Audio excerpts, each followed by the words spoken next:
बहुत समय पहले की बात है। हरे भरे खेतों, टेढ़ी मेढ़ी पगडंडियों और रंग बिरंगे घरों से भरे एक गांव का नाम था टिंगटोंगपुर। ये गांव किसी कार्टून दुनिया से कम नहीं था। यहाँ लोग कम बोलते थे, ज्यादा कूदते फांदते थे और हर दिन कुछ न कुछ अजीब जरूर होता था। इसी गांव में रहते थे तीन मशहूर किरदार, साथ, ननद और त्यागी। साथ गांव का सबसे सीधा दिखने वाला लड़का था, लेकिन दिमाग उसका हमेशा उल्टा चलता था। वह जब चलता तो ऐसा लगता जैसे जमीन से बातें कर रहा हो। उसके कपड़े हमेशा आधे गीले रहते थे, क्योंकि वह या तो तालाब में गिर जाता था या कुएं से पानी भरते समय खुद भी नहा लेता था।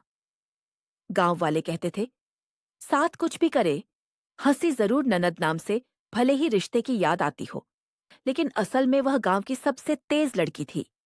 उसकी आंखें हमेशा शरारत खोजती रहती थीं। अगर गांव में कहीं कुछ गिरा हो, टूटा हो या उल्टा हुआ हो, तो लोग समझ जाते थे, जरूर ननद का दिमाग चला होगा। त्यागी खुद को पूरे गांव का सबसे बड़ा बुद्धिजीवी मानता था। सिर पर हमेशा टोपी, हाथ में लकड़ी की छड़ी और मुंह में बड़े बड़े ज्ञान के शब्द। लेकिन मजे की बात यह थी कि उसकी योजनाएं अक्सर उलटी पड़ जाती थीं। फिर भी वह कहता, ये सब मेरी योजना का ही हिस्सा था। एक दिन गांव में मेला लगा। ननद ने रंग बिरंगे गुब्बारे खरीदे। साथ ने सुझाव दिया, क्यों ना हम गाय के गले में गुब्बारे बांध दें, वह उड़ती हुई लगेगी। त्यागी ने ज्ञान दिया, गाय को उड़ान के लिए प्रेरित करना वैज्ञानिक प्रयोग हो सकता है। तीनों ने मिलकर जैसे ही गुब्बारे बांधे, गाय डर के मारे दौड़ पड़ी। पूरा मेला गाय के पीछे भागा। अंत में गाय तालाब में कूद गई और सारे गुब्बारे फूट गए। गांव वाले हंसते हंसते लोटपोट हो गए और सरपंच ने कहा, आज के बाद ये तीनों बिना अनुमति कुछ नहीं करेंगे। बारिश बुलाने की मशीन गर्मी बहुत ज्यादा थी। फसल सूख रही थी। त्यागी ने घोषणा की, मैं बारिश बुलाने की मशीन बनाऊंगा। साथ ने पुराने पंखे, टीन का डिब्बा और टूटी साइकिल इकट्ठा की। ननद ने उस पर रंग बिरंगे स्टिकर चिपका दिए ताकि मशीन कार्टून जैसी लगे।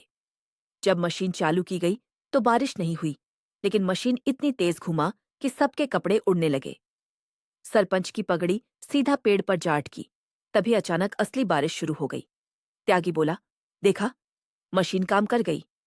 ननद को एक दिन शरारत सूझी। उसने कहा, क्यों न स्कूल में उल्टा दिन मनाए, बच्चे पढ़ाएंगे और मास्टर जी पढ़ेंगे। साथ और त्यागी मान गए। अगले दिन बच्चे कुर्सी पर बैठे और मास्टर जी जमीन पर।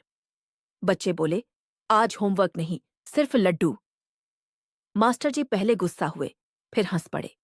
पूरा स्कूल कार्टून सर्कस बन गया। आखिर में मास्टर जी बोले, पढ़ाई भी जरूरी है। लेकिन हंसी भी शाम को तीनों तालाब किनारे बैठे थे। सूरज डूब रहा था। ननद बोली, हम कितनी भी शरारत करें, गांव खुश रहता है। साथ ने कहा, क्योंकि हम दिल से बुरे नहीं हैं।